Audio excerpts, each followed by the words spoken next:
Aloha, friends. It's Robert Stellick with Blue Planet. Welcome to another episode of the Blue Planet live show, which I'm planning to do every Wednesday going forward at 7 a.m. Hawaii time. Wednesday is kind of a good day for me because the shop is closed and I'm a morning person, so I like to get up early and get the day started. So hope you can join me on Wednesdays for this show. I did one last week just to do an update on what's going on at Blue Planet and with our video contest and so on. So I'm going to kind of follow the same format, kind of go over some Blue Planet news. Then I'm going to answer questions from YouTube viewers. So I always get a lot of questions. I try to answer all of them, but I'm kind of at the point where I can't really keep up with it anymore all the time. And some of the questions are too hard to answer by just writing an answer. So it's much easier for me just to get on a video, I think, and answer those more challenging, longer questions. So I have some interesting questions today about overcoming the phobia of sea creatures. The A-Wing version 2, we just posted a video last week. There was a few questions about that. And then also Maui cruisers and so on regarding the Mark Rappahorst interview. So I always, the reason I like the live feed, one thing that I really like is being interactive. So having that chat on the side here is really cool. So I already have two people that commented. There's Tyler from Sanibel, Florida. Welcome, Tyler. And Noam Hasidov. Hello. So, yeah, if you can just tell me where you're from and what time it is for you, that's always kind of cool to see. So when it's here early in the morning here in Hawaii, it's pretty late in Europe, evening in Europe, and then on the East Coast, it's already afternoon. So and daytime in the US, and then I guess in Asia and Australia and New Zealand, it's like in the middle of the night, so we probably won't see too many people watching live from there. But Noam is from Israel, cool. And Graham Reed, aren't you from Australia? I think Graham is from Australia. He's also watching. In Israel, I guess it's 8 p.m. Very cool. All right. So first of all, I'm going to talk a little bit about our what's up at Blue Planet. So for one thing, if you've been watching our YouTube channel, you've probably noticed we've been posting a new video every single day for the month of June, and it's almost done. So I'm kind of excited about that because it's been a lot of extra work, but it's been kind of a fun challenge to do 30 videos in 30 days. So it's definitely been fun to do, but it's also a lot of work and very time consuming. So I have one more week left, and then next Wednesday I'm going to do another live show on June 30th, and then after that we're going back to our regular schedule of one video a week every Saturday morning, and then I'm also going to keep doing that weekly live show like this right now. So every Wednesday at 7 a.m. And the more interactive it gets, the more interesting it is, I think. So if you guys can check in. We got Grace from Ocala, Florida. Oh, Graham is in Virginia. Sorry, I think I had you mixed up. Okay, so yeah, we got a bunch of people watching, which is awesome. So yeah, so right now we're still going to keep doing the daily videos for one more week, and then back to our regular schedule. And of course, we're also posting two videos every day. So the Blue Planet video plus a video of the day, which is an entry to our video contest. We've been getting lots of entries, so thank you for sending in your video entries for a contest.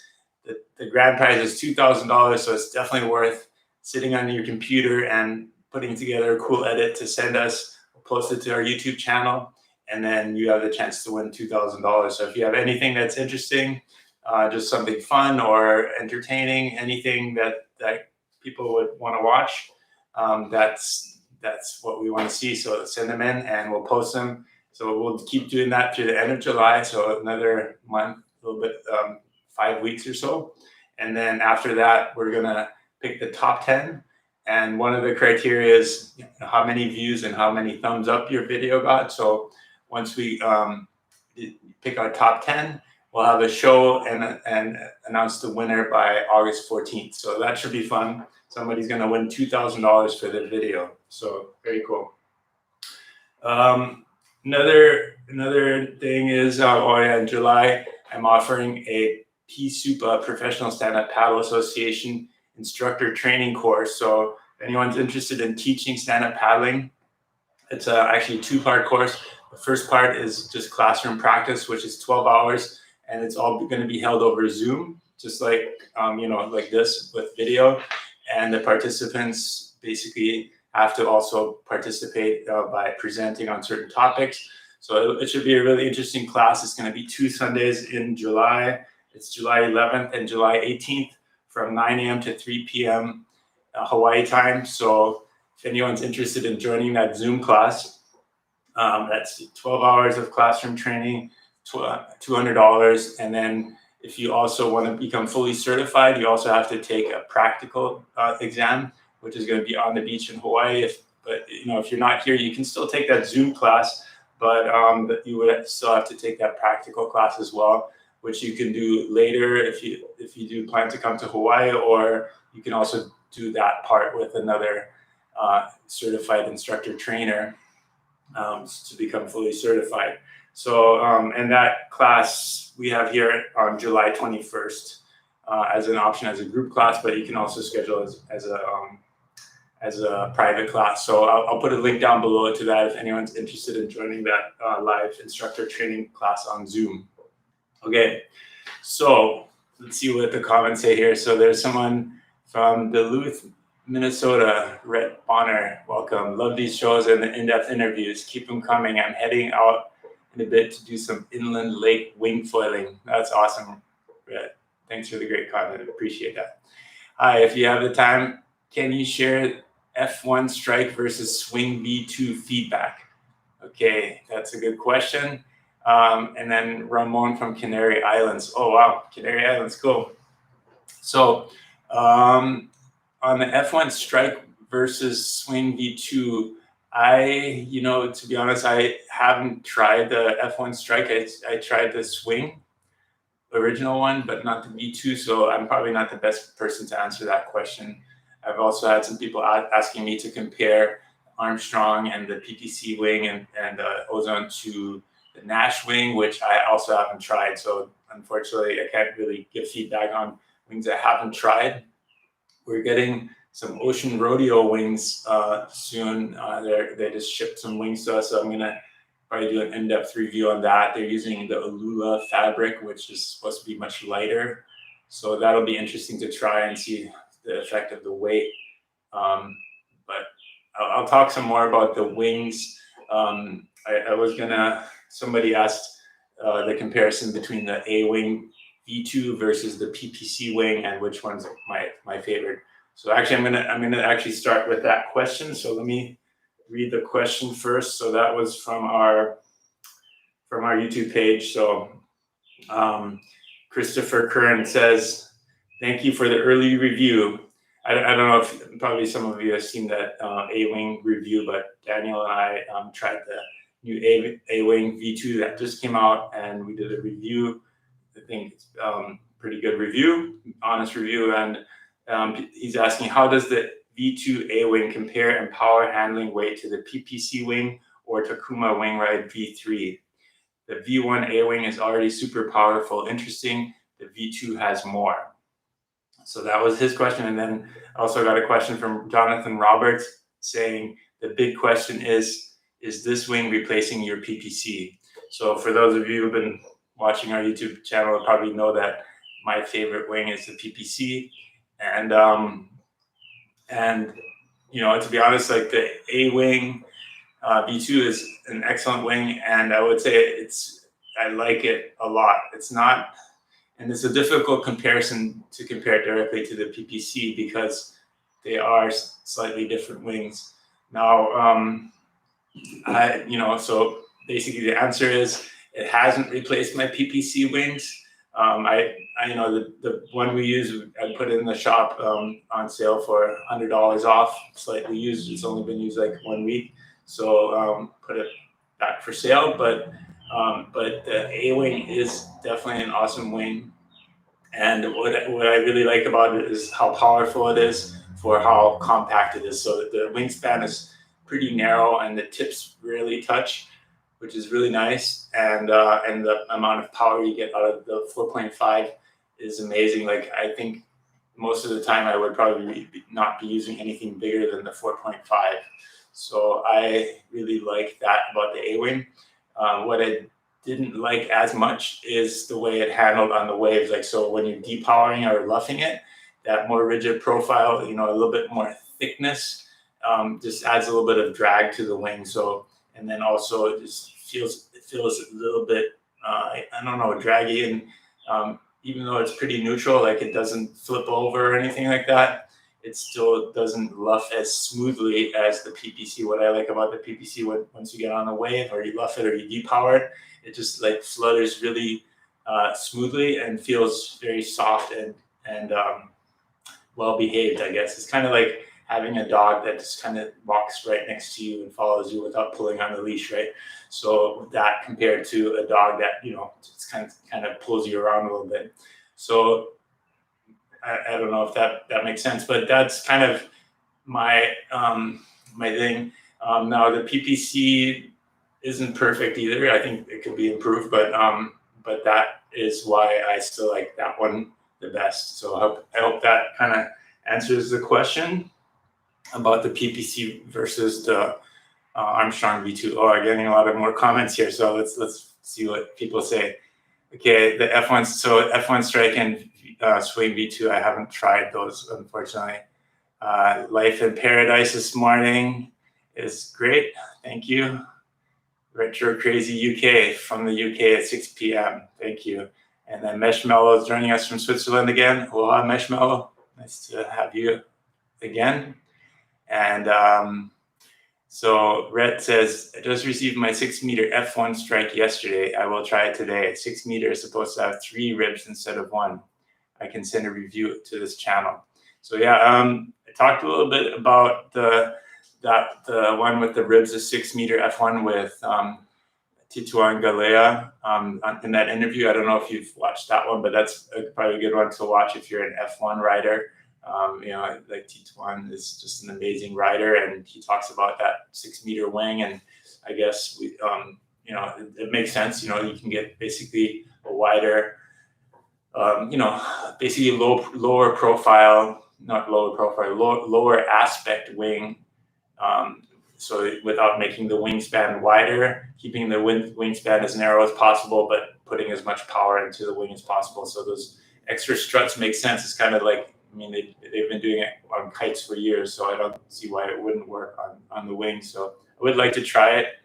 And something else to say is my personal thing is I like to get in the waves and go in and out and like ride the waves and luff the wing on the wave. So to me, the luffing, the neutral position of the wing is really important.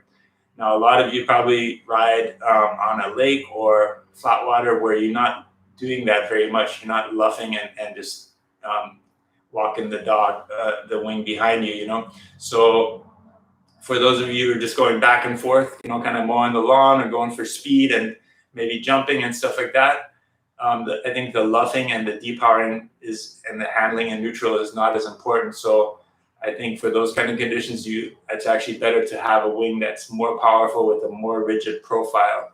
So, and then one wing like that also is the duotone slick wing. I've only tested a prototype, but I felt it's very powerful. It's very compact. It has those short wing tips. So I think it's an awesome wing for going back and forth. But that rigid profile has a really stiff profile, and it doesn't really luff and flutter very well. So I found that just on the wave that it has more drag and pull. So it's always a trade-off. If you want more power and rigidity in the profile, it's probably not going to luff as well. So just realize that it's not necessarily that one wing is better than the other, but one wing might be better for some conditions and another wing might be better for other conditions. So, there's a lot of good wings out there, and but it depends on what you want to do with them, obviously, as well. So, Sean Coffey, I'm curious to see your foot kit. I got it right here, Sean, and I'm going to get to that in a minute. It's one of the questions I'm going to answer today. Thank you. Marshmallow, how objective versus subjective is the power of the different wings at surface parity, in your opinion, Rob? Okay, surface parity. So power is, I mean, yeah, it's so, and then the question is too, like the size of the wings, how is it measured? It's probably not consistent amongst different manufacturers. So the Armstrong V2 4.5 probably feels more like a 5 meter or 5.5, even in some other brands. So it's not just the surface area, but also the profile of the wing, the stiffness of the canopy, the tension of the canopy, how deep the profile is, and there's so many factors involved in how powerful the wing is. But like I said, sometimes it's a trade-off. If you have a more rigid profile, it might not luff as smoothly, and so on. So to put it in a different way, is it power or efficiency? So, that's a good one. I would say it's more like, I guess, the power that you get from a deeper draft and a stiffer profile is probably more related to power than efficiency, I would think. But like going upwind, I mean, if you're going really fast and a steep upwind angle, it's actually better to have a flatter profile, like less curve in your profile of the wing, versus if you want to just get going, having like a really deep profile with a kind of almost baggy wing is probably more powerful at low speed. So it also depends on how fast you're going, obviously. So probably a flatter profile will be more efficient, and a deeper, thicker profile will be more powerful. Can you share top plate location on the board, or where to place the top plate towards backwards? So I do have a video that's called foil board setup, where I kind of go into detail on where to place the foil on the board and so on. But I think to understand this properly, the top plate location on the board. But yeah, we'll talk about that. Carbon fiber frame or a wing is best for tension and power per meter. I would agree. I think a hard wing with a stiff carbon fiber frame would be probably the most efficient, mainly because there's less drag. I mean, that thick bladder that you have on the front of the wing, it creates a lot of drag also. So having a thinner profile, I mean, obviously windsurfing wings, or if you look at the America's Cup wings, they all have like a mass that has a profile. It's like thin and profile, like it's shaped like an airplane wing, and then the wing attaches to that. So that kind of shape is going to be the most efficient, obviously, versus a big inflatable. But the nice thing about our inflatable wings is that they're so easy to transport, easy to pump up, and I kind of want to keep the sport that easy. If you have to start rigging up like a complicated carbon structure, it's going to be much more expensive for one, and also just more complicated. And but I think it's kind of almost inevitable, if people start racing on wing foil boards, that will eventually have carbon frame wings, I'm sure. But okay, so let me carry on here with the next question. So let me just look at my phone here real quick. So you got an email from Sean Coffey. And I guess I answered one of your questions in last week's setup, but he's saying, I'm seriously considering going with Axis for my new foil. Just wondering what your Axis setup is. And of course, do you sell Axis? And I'm currently using SAB foil. And while I like it all right, there has been some quality control issues. So SAB foils I haven't tried, but they do look nice. But yeah, sometimes the lighter weight carbon foils, they're might not be as strong as an aluminum setup like the Axis. And so I'm going to talk a little bit about my foil. I have it right here. So I'll show you. So this is my setup that I use for wing foiling. And the front wing, let me see here. Turn it the other way. The front wing is this going to be in focus here? Here we go. So the front wing has, it's the 810. So it's a 1,022 square centimeters is the projected surface area. So this is my favorite wing. It's actually for how small it is relatively. It's has a lot of lift actually, and I can get it going in light winds, no problem.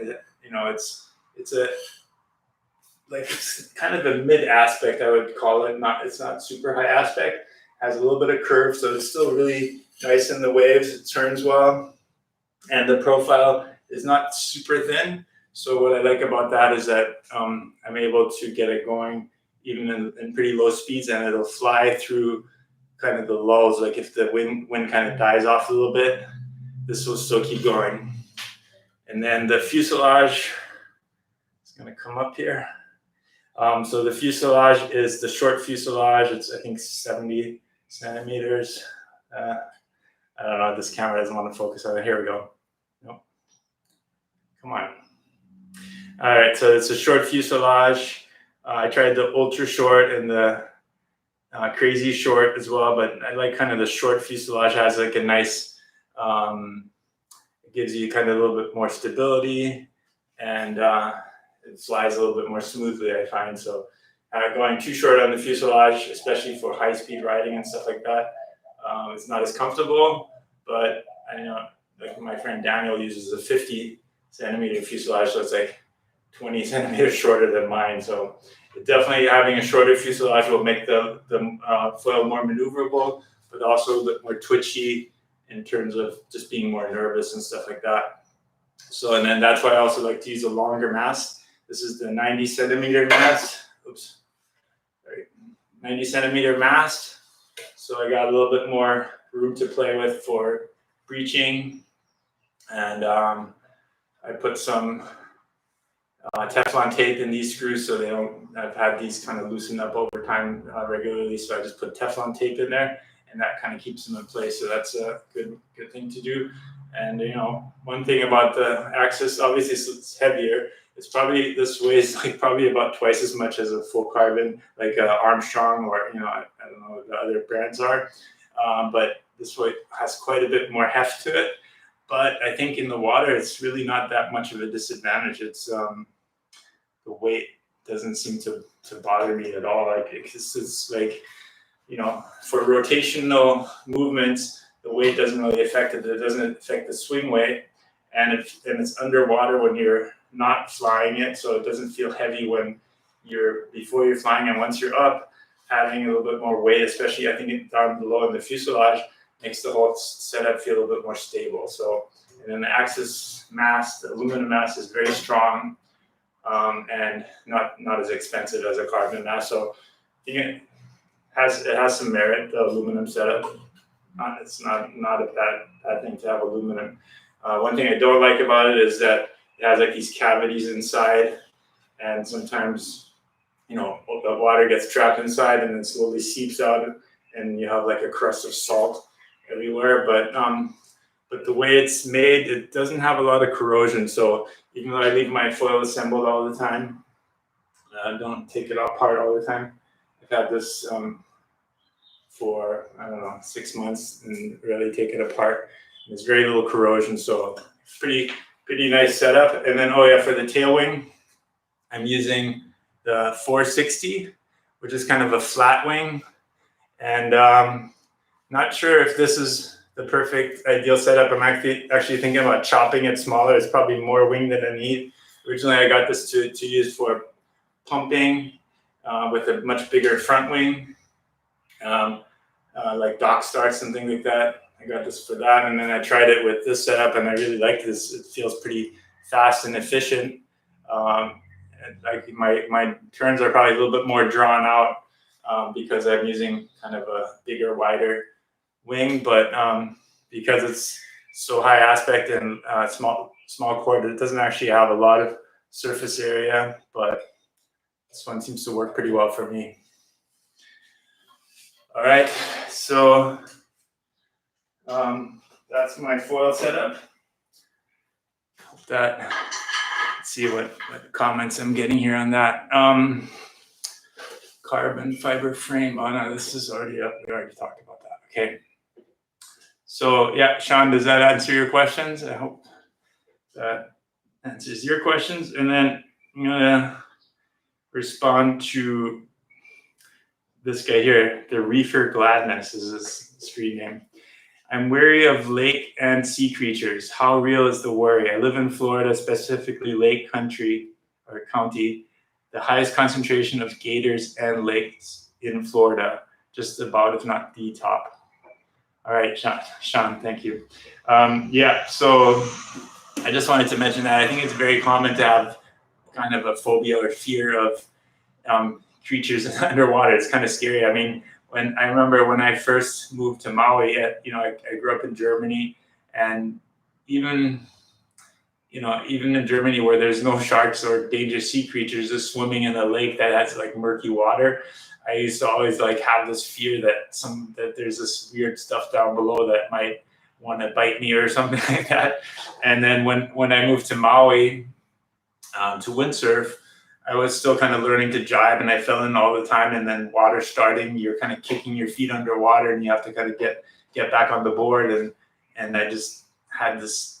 I was just deathly afraid of like sharks biting my legs off while I'm trying to water start. So, but I also realized that fear was definitely not helping me water start better or faster. And then I realized that after a while, I didn't have any shark attack me. So I realized maybe I'm just kind of overreacting, and maybe this phobia is not realistic. So, and I don't know, somehow I just overcame it completely. And now when I see a shark, which I do sometimes, I'm not really, I don't know, to me, I'm actually not even really scared of them, but I mean, I'm definitely aware of them, but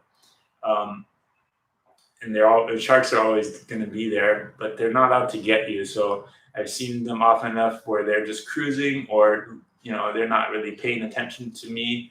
And I've had actually a big shark come by one time, just checking out my foil while I'm waiting for a wave, and just kind of swam by calmly and cruised by, and that was definitely a scary moment, but it wasn't aggressive. So I just kept surfing, and I told people that there was a shark, but nobody, and like in a calm way. So then people were like, "Oh, okay." So everybody stayed in the water, and it was fine.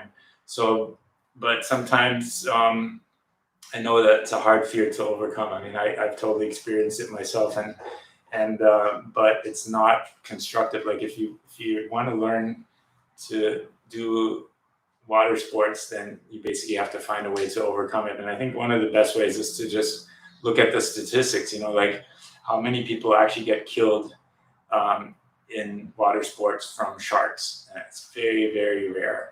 I mean, if you look at, just to compare the numbers of drownings, people drowning from not using a leash or just being uncareful or not knowing what they're doing and not being good swimmers, like probably 99% of the deaths or people that get killed from water sports like surfing, stand-up paddling, foiling, wing foiling is related to those kind of things like safety and drowning issues, not shark attacks or gator attacks.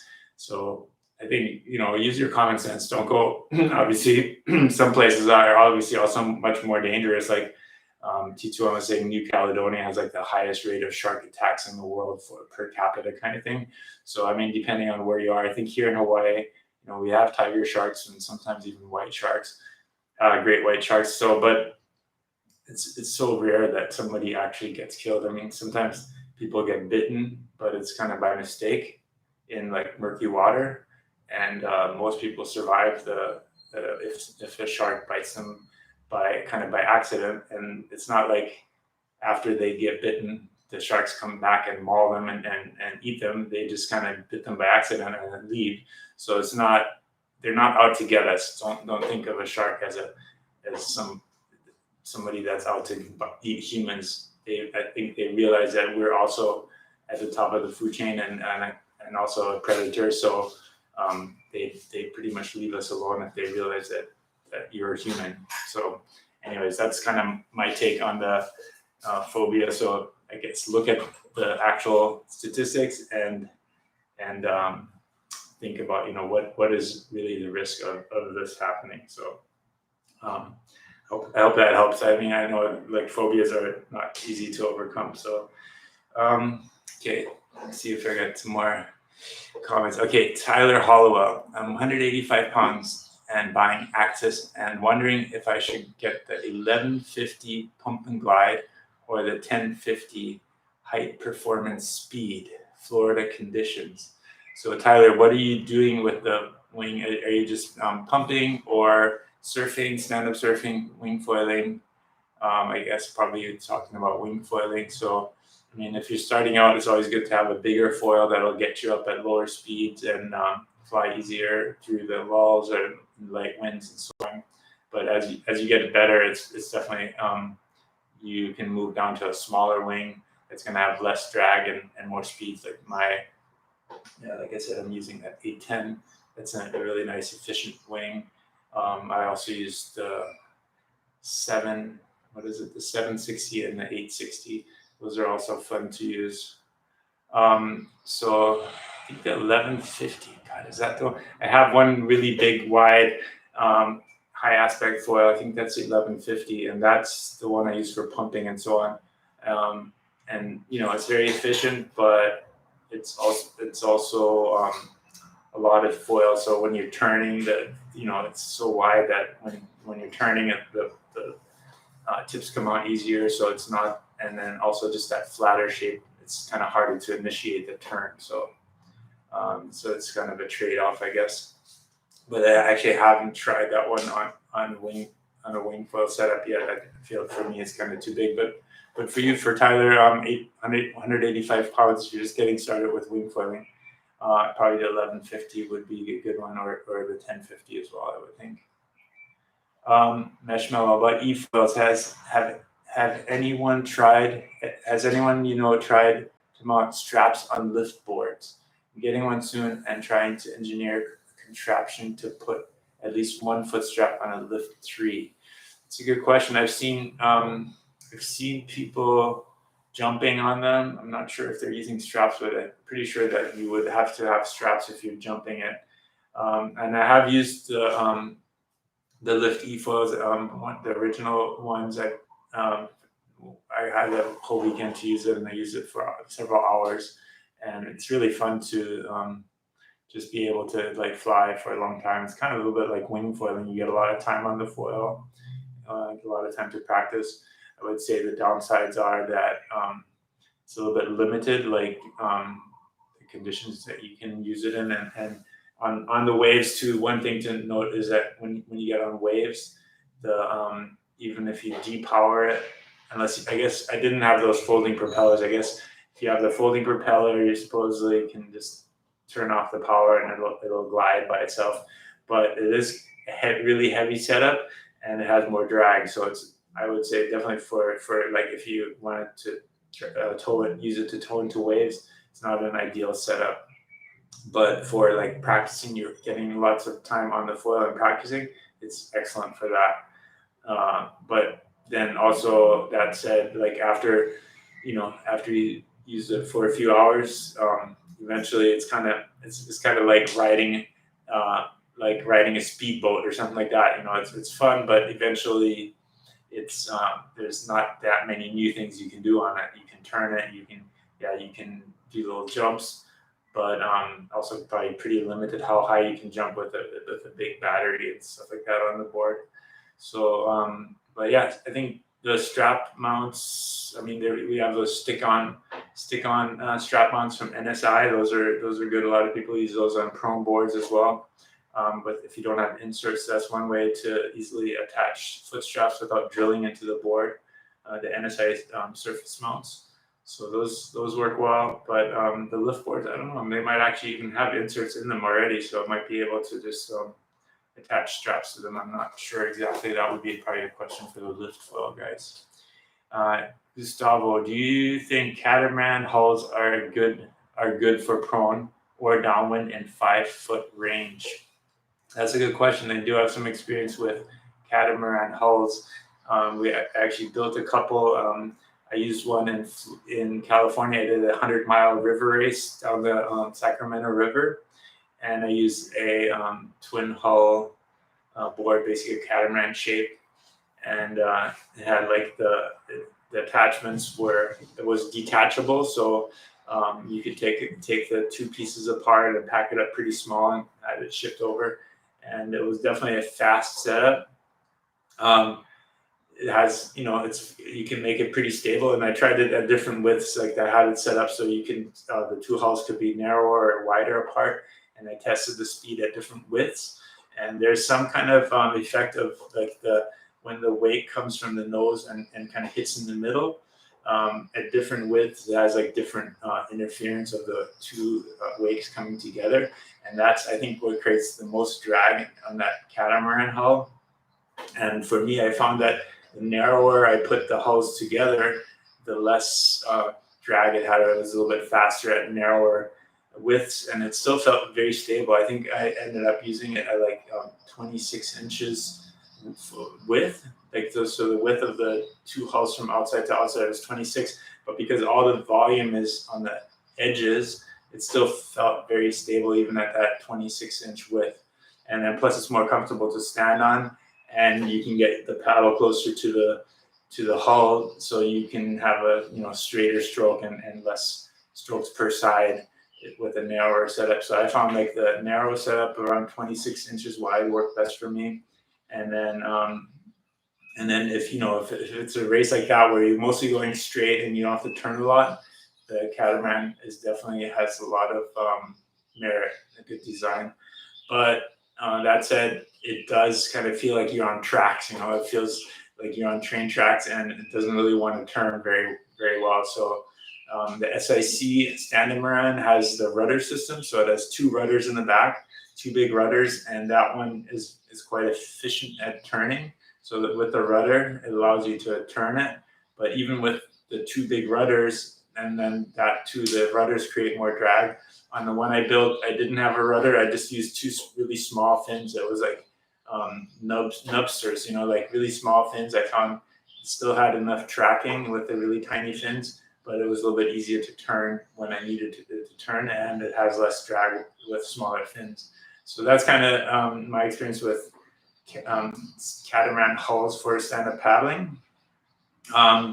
But for prone or downwind in 5-foot range, so on downwinders, you want to be able to follow the bumps and turn quickly and be able to adjust your course. And I found for that, the Standamaran was really not ideal because it just doesn't want to turn as well. But like I said, the SIC Standamaran has that rudder system, so it does turn well, and it does work really well in certain kind of downwind conditions. And I mean, I think Mark Rappahorst won one of the Maliko races with a Standamaran before they kind of changed the rules, and now in most races you can only use a single hull. But definitely it's a fast design. I would say it's probably not as much fun to ride. It doesn't feel like you're riding a surfboard. It just feels like you're like I said, on tracks, and it's fast and efficient. I've actually used it in a race too, and it was like on the North Shore, and it was like a pro race, and there was like guys like Kaileni. And with that Standamaran, I was able to keep up with Kaileni on a 12.6, so that felt pretty cool. But definitely not, it wasn't that I was a better paddler than Kaileni. I'm not saying that, but it's just like the efficiency of the hull allowed me to kind of go at that same speed, and it was like small, kind of small, drawn out bumps that just like where the Standamaran would just glide really well, and on 12.6 it just had to paddle way harder to keep that same speed. Okay, and so Gustavo was saying with the foil under the hulls. So yeah, I mean with the foil, but then like where do you mount the foil? Because I guess you might have to have a foil with two masts, so you can put one mast on each hull, or you'd have to somehow have the foil attached in the middle between the two hulls, I guess. And then for takeoff speed, it's a good concept. I would say test it. Like it's like Mark Rappahorst said in the interview with Mark Rappahorst. He says, "I try so many things, and probably like 80% of them fail." But like that's kind of what you have to do. You have to do R&D and try stuff, and a lot of times the stuff that works is kind of unexpected. Where you didn't really think it would work, but then somehow it does work. but just be ready that 80% of the stuff you try doesn't work, so you got to kind of that's experimentation, and that's part of the fun. I like to do that kind of stuff too, just try things, and sometimes you do find things that work really well, and you can refine them, and who knows, maybe the catamaran hull is a good concept for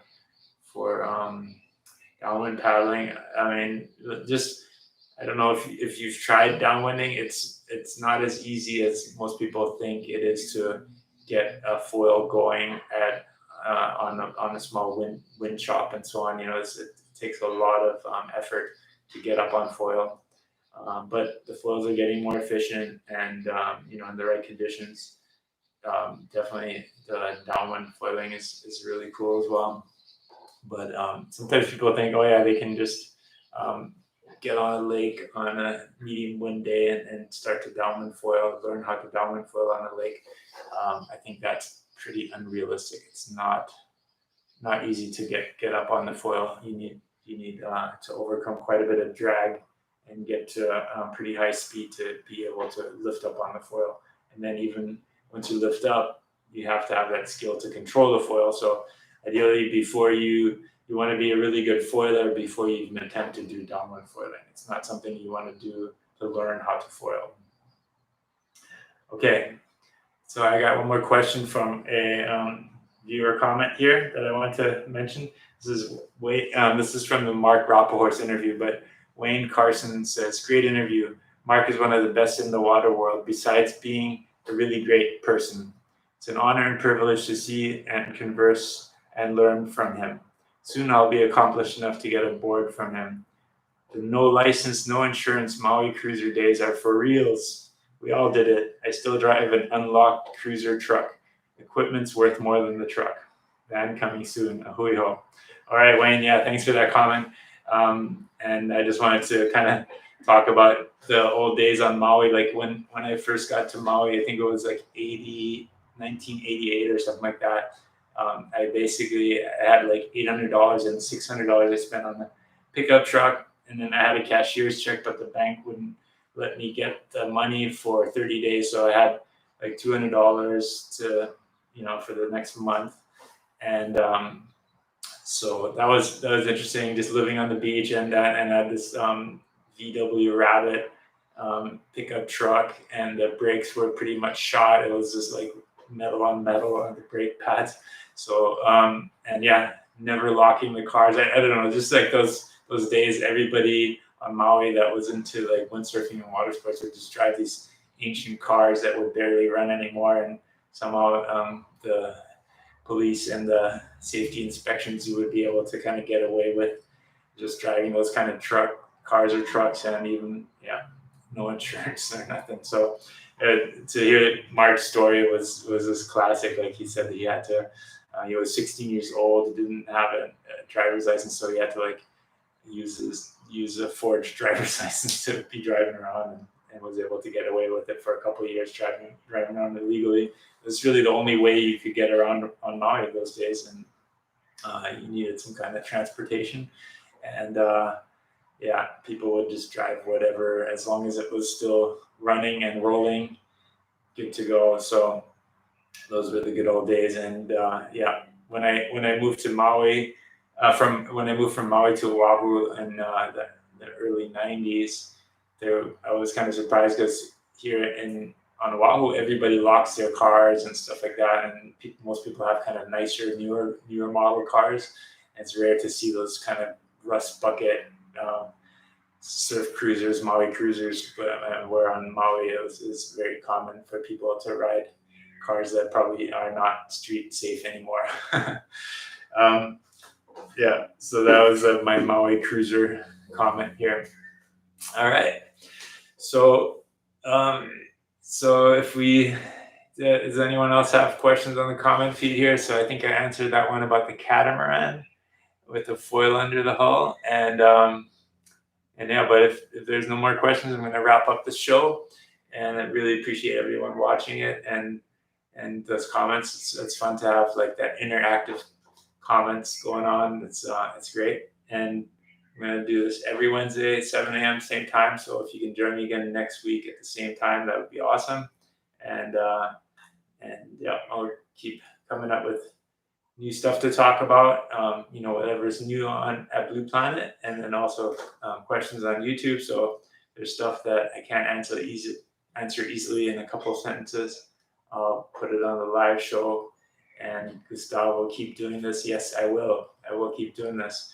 So did you guys enjoy it? Please let me know if you enjoyed it. And then, yeah, obviously this show can also be watched later, and keep it up on our YouTube channel and keep doing the live shows. So thanks, Meshmallow. Thanks for doing this. Okay, guys, have a great day or evening or night or wherever you are. Appreciate everyone watching, and I'll see you next week. Aloha.